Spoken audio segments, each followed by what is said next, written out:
Isinusulong ni Senator Erwin Tulfo na ibaba sa 10% ang value-added tax o VAT. Pero mukhang hindi bukas dyan ang palasyo. Nasa frontline ng balitang yan si Maricel Halili. Halos lahat ng mga produktong ibinebenta ng Pilipinas may value-added tax o VAT. Ito yung kasalukuyang 12% na buwis na idinadagdag sa presyo ng mga bilihin. Pwedeng pagkain, damit, gadgets, appliances o kahit property, serbisyo o imported goods. Kaya sa Senate Bill 1552 o VAT Reduction Bill ni Senador Erwin Tulfo, itinutulak niyang ibaba ang VAT sa 10%. Dapat daw itong bawasan para palakasin ang purchasing power ng mga Pilipino sa gitna ng sunod-sunod na pagtaas ng presyo ng mga bilihin.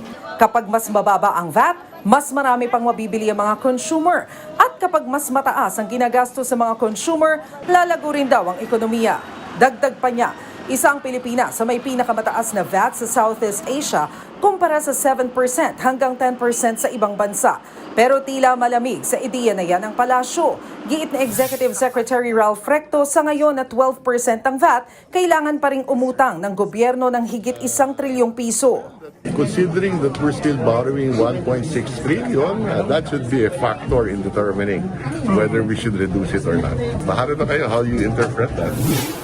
Para naman kay Employers Confederation of the Philippines President Sergio Ortiz Luis Jr., kung ibaba man ang VAT, hindi pa rin ito gaanong mararamdaman ng mga ordinaryong mamamayan.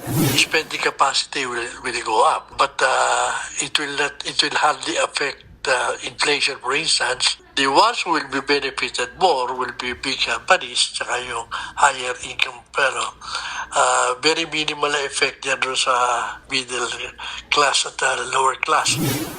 Sabi naman ni Finance Secretary Frederick Go, nakausap na niya si Senador Tulfo tungkol dito. Sinabi niyang ayaw sana nila ng mahakbang na makakabawas sa revenue o kita ng gobyerno. Kung ibababa naman daw ang VAT, dapat din daw tanggalin ang exemptions dito. Ito raw kasi ang nakikita nilang isa sa mga dahilan kung bakit hindi nagiging efficient ang VAT. It was just discussed that it should be coupled with removal of VAT exemptions. Kasi one of the reasons why we have a low VAT efficiency is because there are so many exemptions in our country for VAT. If that means reduced revenue for the country, we should also correspondingly reduce the expenses. Among the many targets we monitor, the most important to me is the fiscal deficit target. Sa huli, desisyon pa rin naman daw ng mga mambabatas kung ipapasa ang panukala o hindi. Nagbabalita mula sa Frontline, Maricel Halili, News 5. Mga kapatid, Cheryl Cosing po. Maging maalam at may pakialam sa mga napapanahong issue at headlines. Mag-follow at mag-subscribe na sa social media pages ng News 5.